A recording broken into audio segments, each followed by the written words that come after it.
okay. This is Pamela and much better. All right. Sorry about that.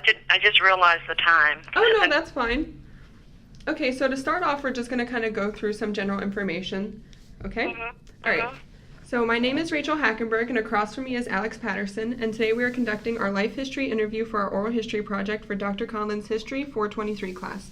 We will be asking questions about your life growing up and your time at Indiana University of Pennsylvania. We just want to thank you for your decision to contribute to the program, and we do really appreciate you taking the time out of your day to speak with us. Okay, you're very welcome. We're just going to kind of go over some consent things. We just want to make sure that you understand that this interview is completely voluntary and you can answer as many or as few questions as you want. You also have the right to withdraw any part of the recording at any time. The recording of this interview will be submitted to the IUP archives and special collections for preservation and future research use. And this recording's transcript will also be made available online through the IUP Oral History program. Okay. Do you understand and give your full permission to all of this? I do. Alrighty. Okay, so after the interview, we're just going to send you the forms that we kind of got that information from. Okay. Okay, so to start off, could you just give me your full name and spell it out for me? My name is Pamela, Pamela, Nichols, Nichols. All right, thank you. So our first question is kind of broad, but where are you from, or where did you grow up? I'm from Wellsburg, West Virginia. That's where I grew up. Okay. What was your family life like? Like, were you the youngest sibling or the oldest, or? I'm the middle child. Mm-hmm. I'm the middle child, child number 4, but the oldest female of 2. Okay. Could you describe the community you grew up in? Very small community, predominantly white community, whereas the people of color, the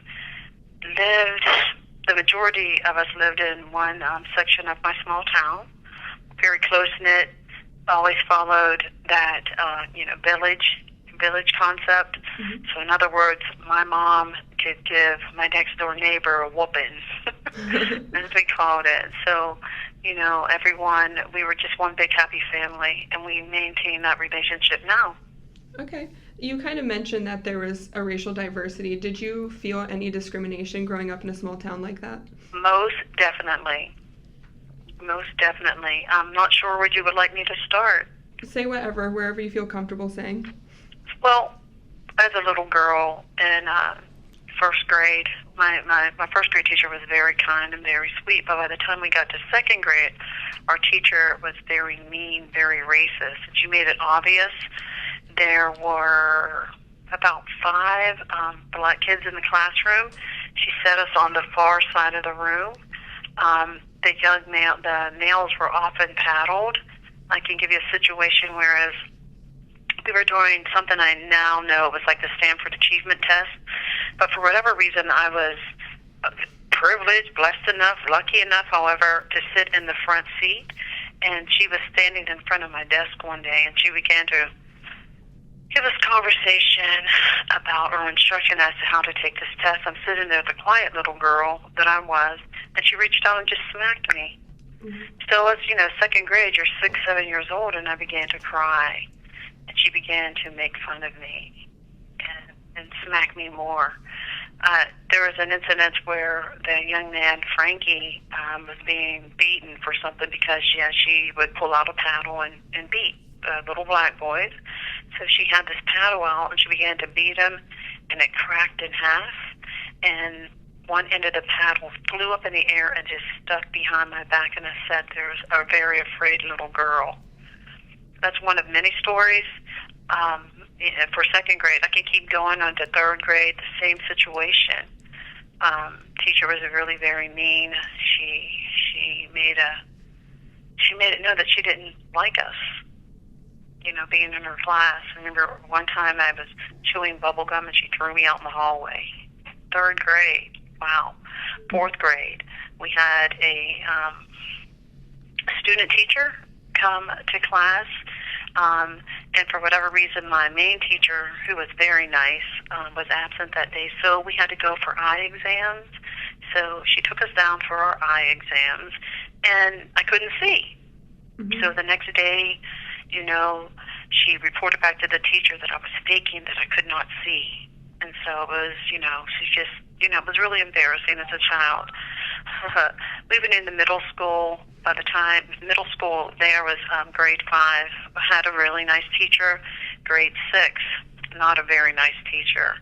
Again, I was always a quiet child, and during the parent-teacher conference, he told my mom that I had this really smart mouth, and that he had a hard time dealing with me, and that was just really not true. But my mom knew better. Moving on to 8th grade in math class, the same teacher that I told you about in 4th grade, that was the student teacher. I caught up to her again in 8th grade, and she just, unfortunately, was our math teacher.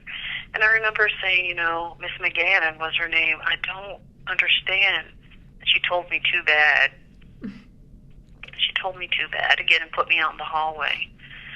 Moving into 9th grade, 10th grade, it really wasn't so bad. But one thing is that I was always an artist, a musician, kid, so I always played instruments, and, I took dance and baton twirling and all, so I kind of escaped into that. So I get to 10th grade, and I was able to try out for majorette for the band.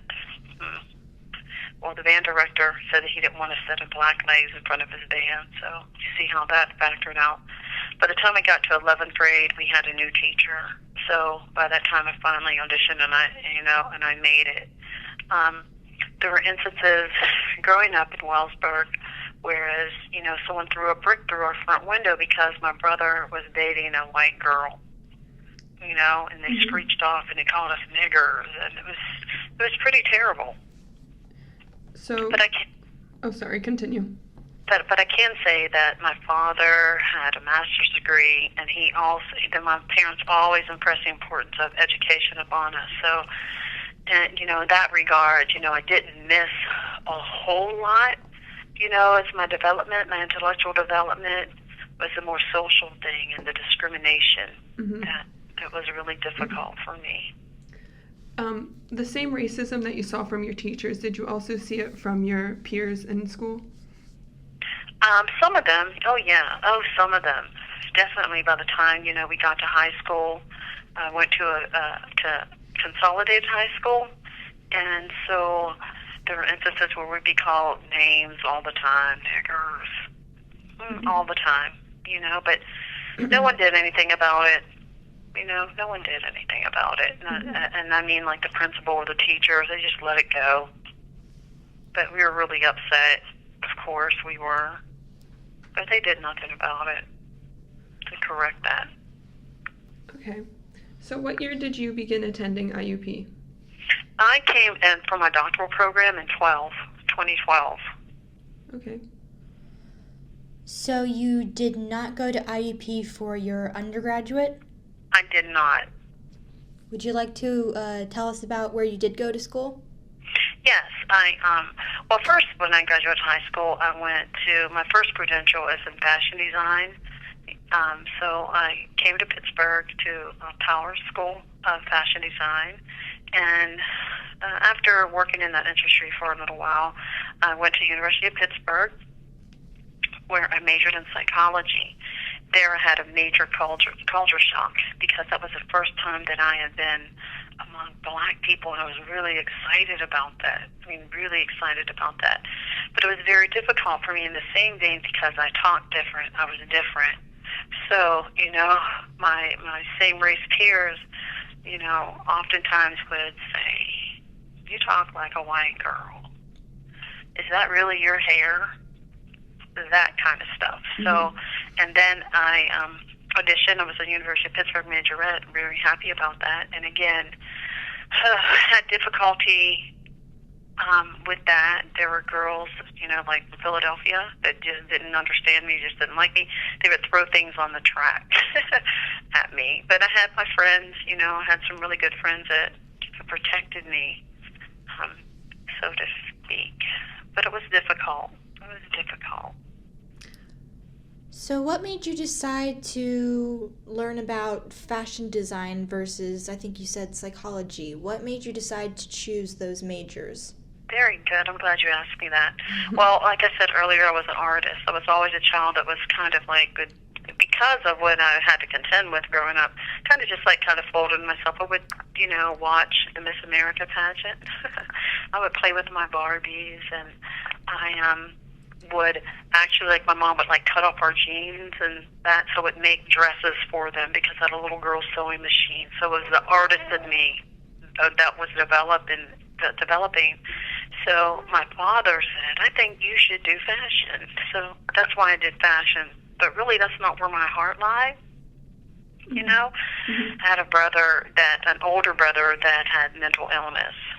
And so there were incidents, and my brother, he's like 10 or 15 years older than me. So, I'd see him go through things, and as a little girl, I didn't understand what he was going through. So then when I got to the University of Pittsburgh, I realized that I could major in, the study of the mind, like psychology, what was going on in the brain. So once I did that, I understand still what was going on with my brother. I kind of, switched directions because I was just curious more than anything. Psychology was just very interesting. But I can say, too, that also, though, that I did kind of stay connected to that fashion design side of me, of myself. When you came to IUP for your graduate program, did you feel that you were kind of placed back in that small town community and kind of faced the racial discrimination that you once did? Yes. One thing that I can say is that, okay, because it's a small town, so because of how I grew up, there's a feeling that a small town has about it, what a predominantly white community has about it. I learned I've developed intuitive senses that when I've happened upon somebody that was not of the same race as me and that they were racist, they were prejudiced, or they just didn't understand me, but I felt it. I knew it automatically. Didn't spend a lot of time in the town of Indiana other than once or twice a month, but again, had that same feeling, and then, just being knowledgeable that, that the Ku Klux Klan is there, and, always people would say, be careful in Indiana, so that just put me on notice more. When you said when you met people that you could kind of feel right off the bat that they're racist, is there anything that would be a red flag for you? Like, was it the way they talked or the way they acted around you that made you feel that? It was the way they acted, the look in their eye, their disposition, just something about them. And I'm always right. It's always right on for me. Oh, sorry. Yeah, so as a result of that, I just know how to, I don't want to use the term dance around it, but I know how to dance around it. Like, I know how to deal with that personality. All right. Is there any reason that you chose IUP? They had the program that I was most interested in. I had been doing some research on doctoral programs, and I liked the fact that I would do NC time, that none of the courses were online. I didn't want that. I wanted the interaction between myself and my peers and my classmates. And it also, in all honesty, I just wanted to see how I had grown as a student. Because I had a tendency to be really quiet, really smart, but really quiet. One thing that I didn't tell you is that my teachers in elementary school would say things like, she's smart for her color. The hell did that mean? Yeah. I never understood that as a little girl. She's smart for her color, and I would tell my parents that. This Kirchner said, I'm smart for my color. What's that mean, Mom? So you said that you chose IUP because it had the best program for what you were interested in. What were some things that you maybe liked or didn't like about IUP in general? I really liked IUP because it's diverse. So one thing that I've known that it's grown a lot, that they have programs, so to speak, like they had. For me, I knew that they had the African American male, I want to call it complete, interested in teaching and something like a mentoring program, something like that. So that let me know that they're progressive, that they've looked around and they've noticed that there was a gap, and there is a gap, between black males and white males and Chinese males, whatever. So this let me know that they've grown. So did you see a difference between IUP's campus versus the town of Indiana? Most definitely. Most definitely. The campus has a great collegiate, scholarly, birds of a feather stick together, if you know what I mean. And I really like that. It was just like wandering out and about, like going up on Philadelphia Street and, you know, happening upon some of the, I guess you would call the people that the locals. Mm-hmm. Mm-hmm. That's, yeah, they're just a little bit different. I don't know if, you know, it's because, you know, they're used to it being like a student transient area, or if it's because of something else, that they weren't real friendly, not really that friendly. All right, so we've talked about things that you did like about IUP and the fact that it was diverse and that they understood that. What were some things that maybe you liked a little bit less or maybe didn't like? You know, as it relates to, like learning, I really can't think of anything that I did not like. I mean, this is really benign, but the distance of the parking lot of where I could park and when I could not park, I mean, that's just really simple. Robert Shaw. You know, yeah, you know what, and I'm a college administrator, so, you know, in my college I have, like, I can park anywhere, whereas when I went there, they were like, no, you park over there. So that, you know, it's really silly, but that, I mean, that's about it. I can't think of anything that I did not like. I'm very happy that I chose IUP. Did you, while you're here at IUP, did you live on or off campus?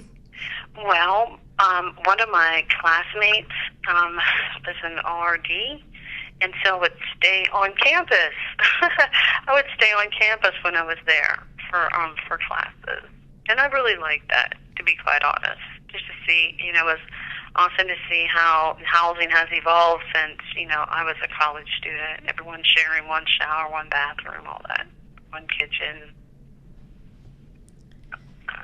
So I like that.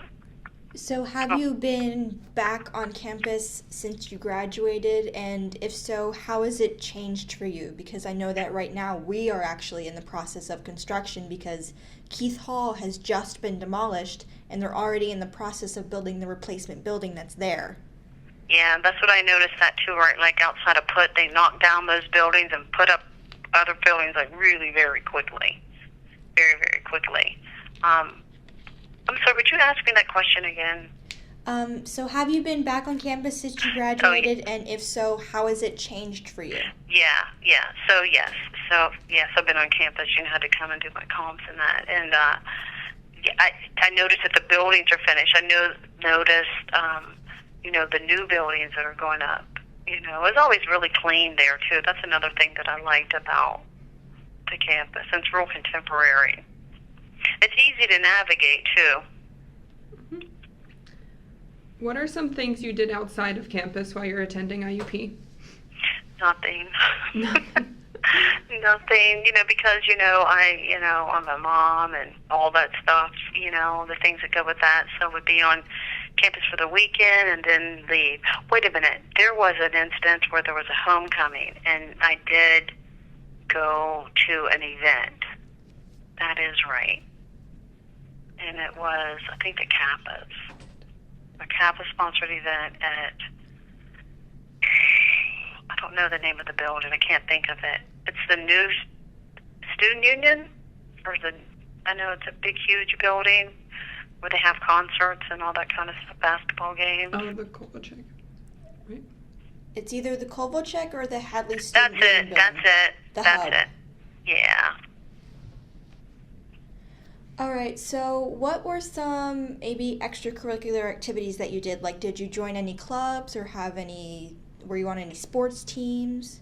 No, you know, because, you know, I'm a graduate student, like undergrad, I mean, yes, but no, not as not in this program. So then what are some things that you did as an undergrad? As an undergrad at the other university? Yes.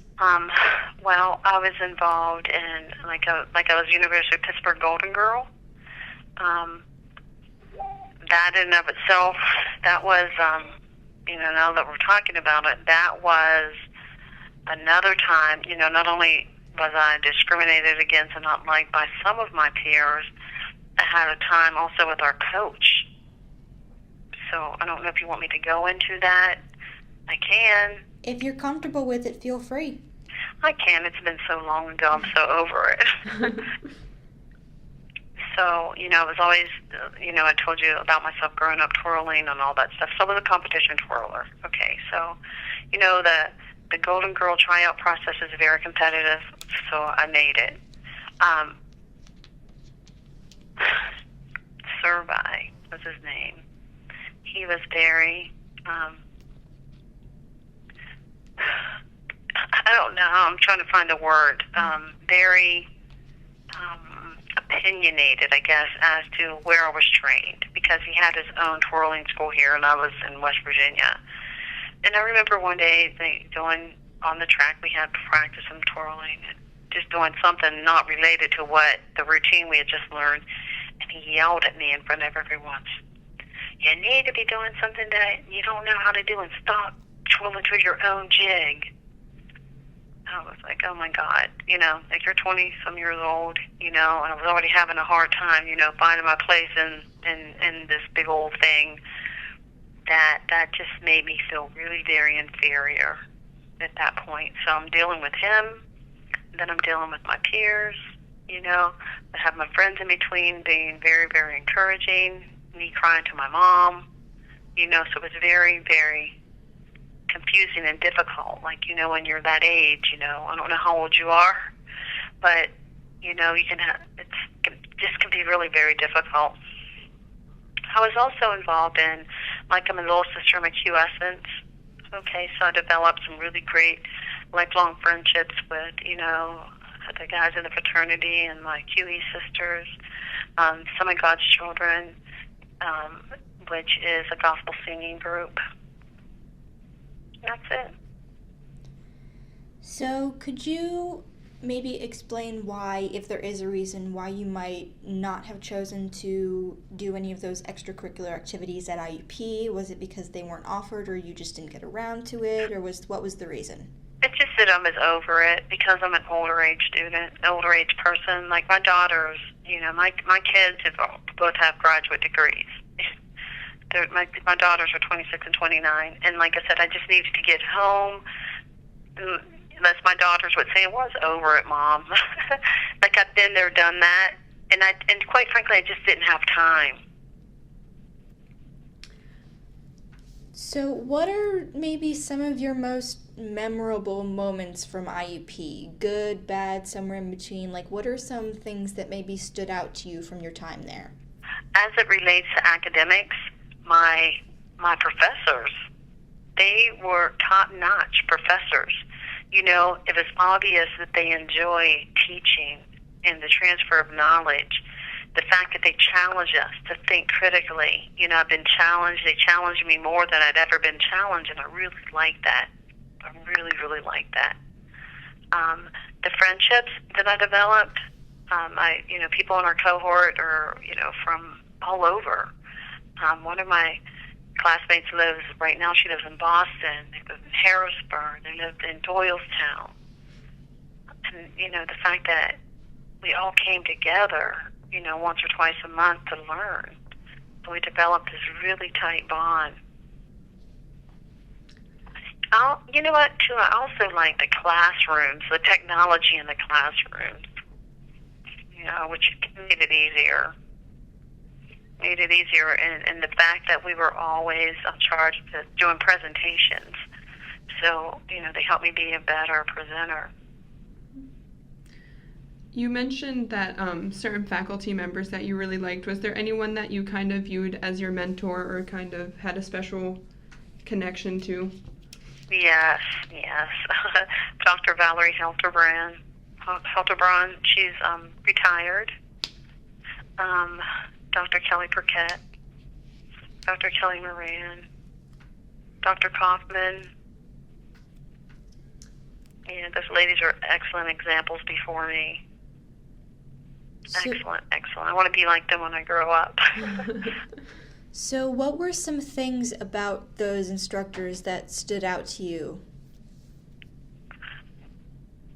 Their knowledge, that they're just so intelligent and just so smart that they lived that they were teaching us. That they could always, I could call on them at any time. I could send an email, and sometimes within a few minutes, they would reply, or within a day or so. You know, they were always open and honest and encouraging. You know, especially as it relates to how I developed as a student. Dr. Kelly Burkett, you know, well, actually, all of them always told me that I was a good writer, and I didn't realize that until I got into my doctoral program. I think it was, you know, I always knew I was an okay writer, but I didn't know I was a really good writer. And they just been, you know, like I said, just really very encouraging, very smart, very accommodating. Very, you know, I hope to someday be able to deliver content as well as they did. You know, they always stop to take the time to answer your questions. Whereas, you know, I can think of one or two instructors that we had that weren't that way. And it made it difficult. And I never stressed in their classes, never. You know, whereas, you know, I've had, you know, two others that really weren't good at delivering content, and in all honesty, we had one of them that just gave us a big syllabus, a big packet of stuff to do, and I could not see where it was leading to be quite honest. We were like, why are we doing this? Okay, we'll do it because he said we have to do it, so we'll do it, but it just didn't make sense. Kind of going back to your time as a student, did you ever feel discriminated like you did in your small town here, or excluded on campus? Never. So do you feel that IUP is an all-around and inclusive campus? I agree. Yep, I do. Are you still in contact with any IUP alumni, any other people from your class? I am. We have our own Facebook page. We email. We were just emailing this morning. We email, we text. We post on Facebook, we check in. We're actually planning a reunion in the summertime. Do you still return for events on campus? If so, which ones and why? I'm sorry, I didn't hear the first part of your question. Do you still return to campus for like certain events that they have? I don't have any plans to do so, not at this time. Do you feel that there's an adequate amount of diversity on campus and in the classroom at IUP? Well, I can only speak in my cohort. We had a cohort of 21 people, okay? And in that cohort, there were 2 black females and, let me count the males, give me one moment. 5 black males, for which one of them dropped out. So what is that, 6, 7? Yeah, that's 7 out of 21. I mean, like a third. I would say no. In that situation, I don't know what the undergraduate classes will, are comprised of. I don't know. But I would say no. But that is not unusual, for African Americans. Mm-hmm. So you said that you weren't really discriminated on campus, but were there any times that any of your colleagues or your peers you felt were being discriminated? Never. Okay. How has your time in IUP potentially influenced your future decisions or your life choices? Would you ask me that again? I'm sorry. How has your time at IUP potentially influenced your life choices or decisions? As it relates to that question is a little broad to me, but I can say that I made the right decision to earn my doctorate at IUP. It was the place it was perfect for me.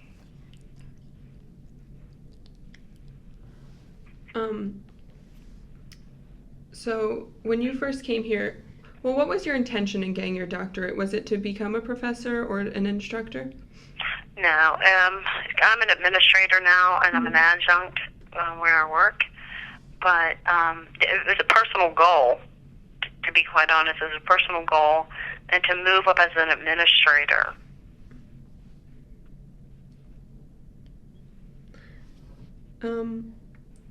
Is there anything that stands out to you from your time at IUP?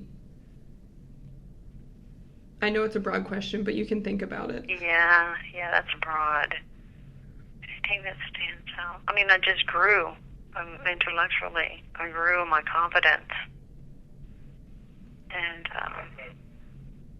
the thing about it, too, is, like, the program helped me understand the whole, like, the higher ed system. I understand, like, how it works now and what's kind of going on behind the scenes and the policies and what it takes, to implement a new program, a new policy, some of the forward thinking, some of the overthinking, micromanagement, lack of management, disgruntled employees, that are we really serving our students, that the American, educational system is not what it used to be. So from your time as a child to IUP until now as an adult, do you feel that there's still lots of racial discrimination, or do you feel it has actually gotten better? You mean in the world? In the world, in your hometown, anything like that? Nah, you know what? Actually, we backed up a couple steps, I think. I think that, some really strange things going on in this day as relates to racism and being racist. It seems like it's just rearing its ugly head again. And it's like, why? Why is it rearing its ugly head? Like, it doesn't feel good, to be quite honest, because it just reminds me of some things, growing up that I had put behind me. But one thing I can say is that one thing that I've noticed with my millennial children is that there was a time when they didn't notice it, but now they're beginning to have conversations with me about racism and people being racist, which I find it really very interesting.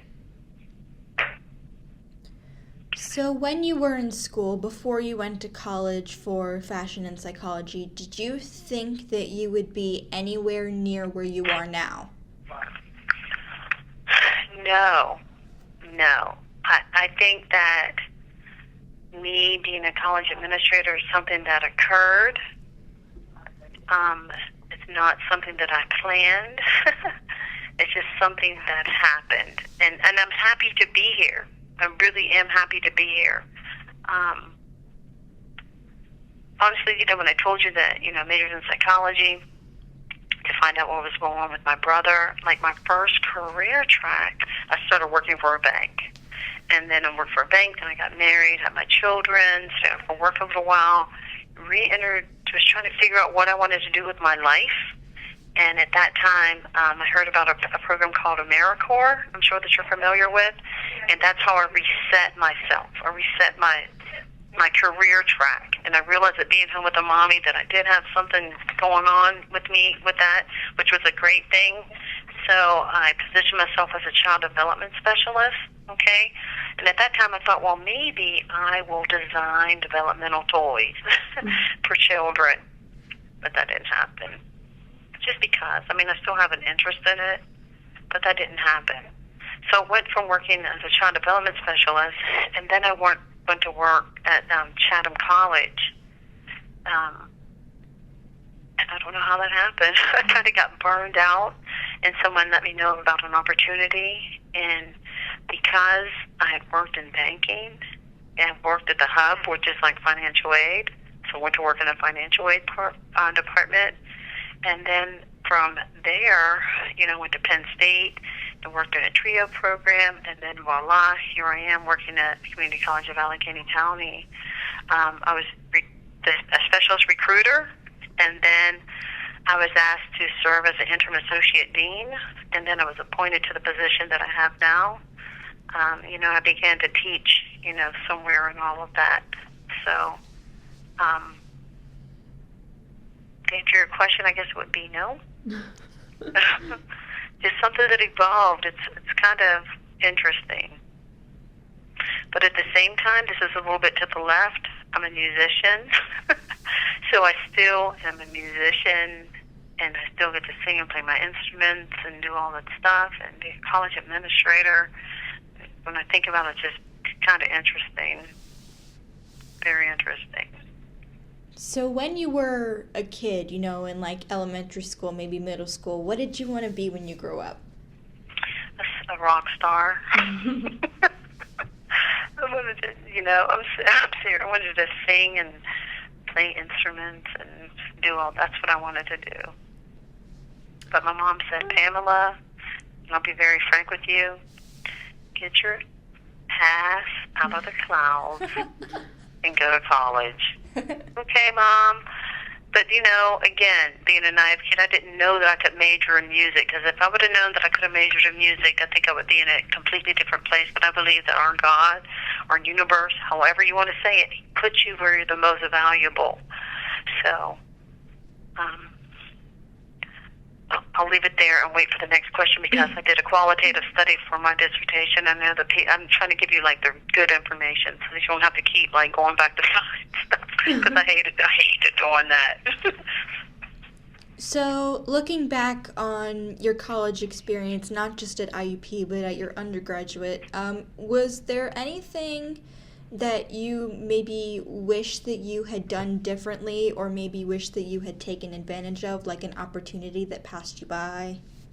Yeah, and that's a great question. I wish I would have majored in music. That's it. I wish that I would have majored in music. I wish that I was more connected to like the Black Action Society. I wish that I would maybe explored sororities. I didn't understand that whole concept. I just didn't get that. And, that I would have been more confident. Just more confident. Mm-hmm. Is there any reason that you wish you would have chose music? Just because it's like your passion, or? Yeah, that's my heart space. Yeah. I mean, like, if this really matters any much, like when you're outside of this, you can go to YouTube and I have an interview there that I did for T1 Radio, and it kind of tells my story about musicianship. I mean, I give you permission. I mean, it's a little bit different, but it's in the vein, and I think that you would understand more, like if you need more information. So it's Pamela Nichols, jazz flautist and singer. So while you're at IUP, did you find yourself kind of hanging out with a racially diverse group, or did you feel that you kind of stayed within the same group of people? Oh, we were definitely diverse. Like my cohort, we hung together. We were we're tight, like really tight. Did you ever feel that there is outside judgment for that for any reason? Oh, no, not at all.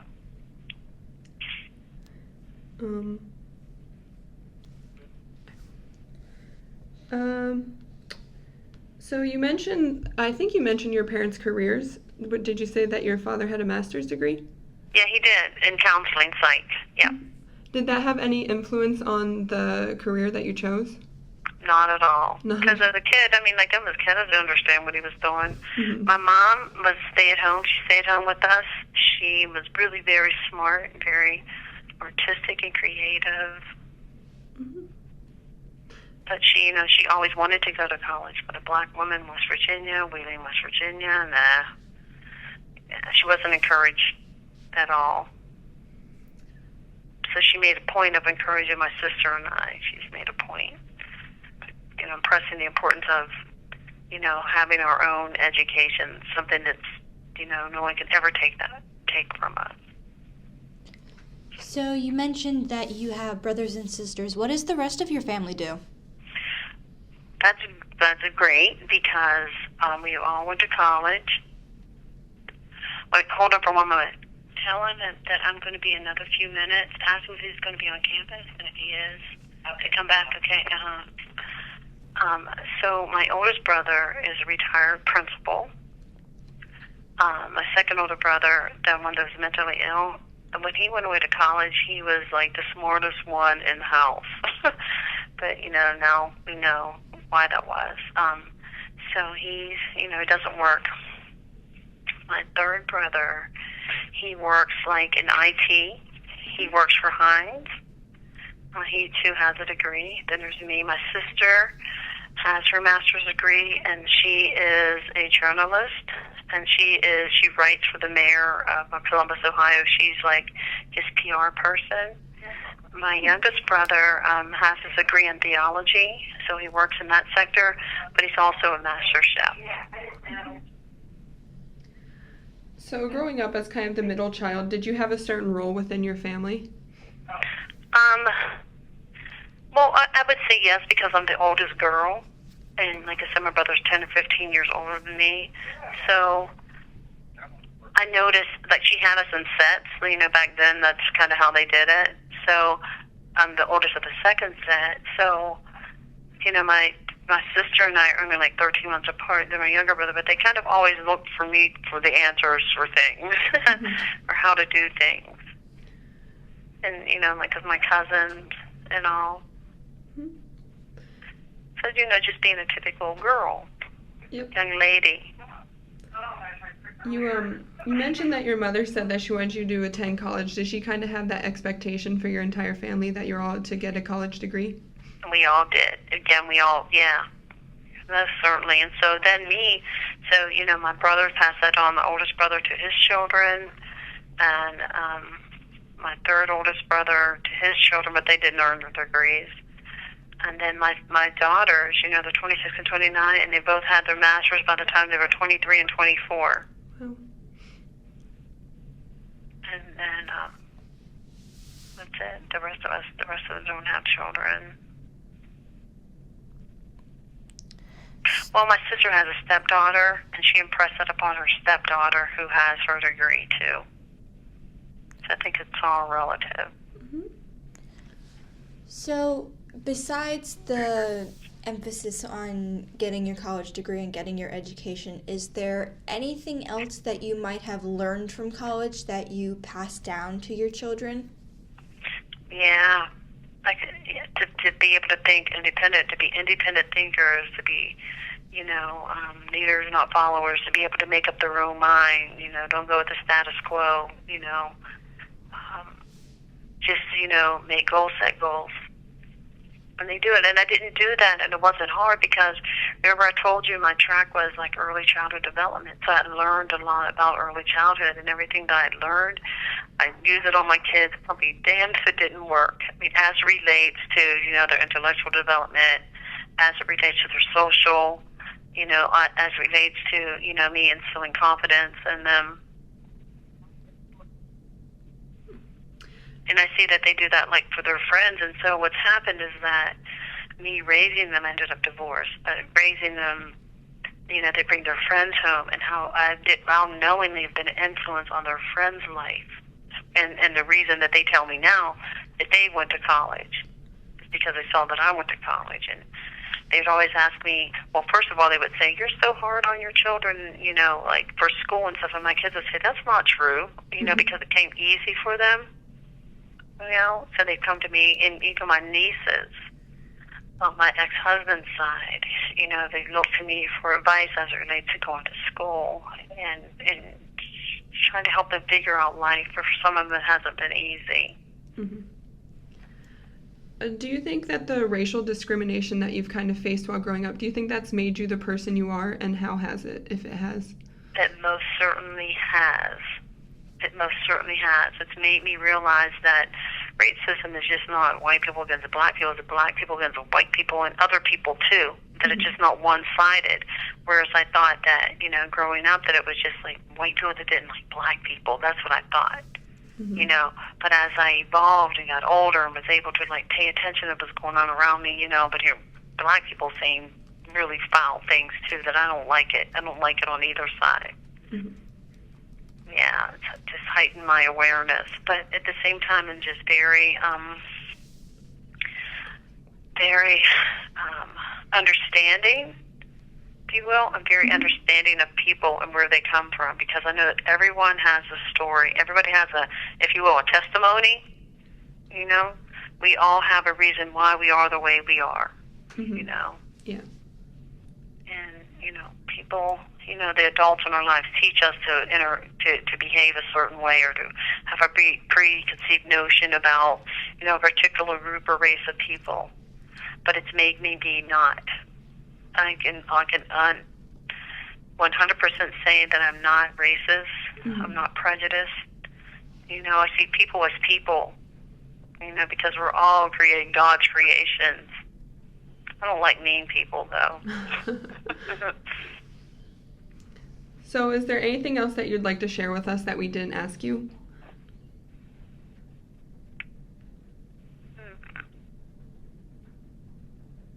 No. No, nothing that relates to this. I'm just thinking I just can't wait for this election to be over.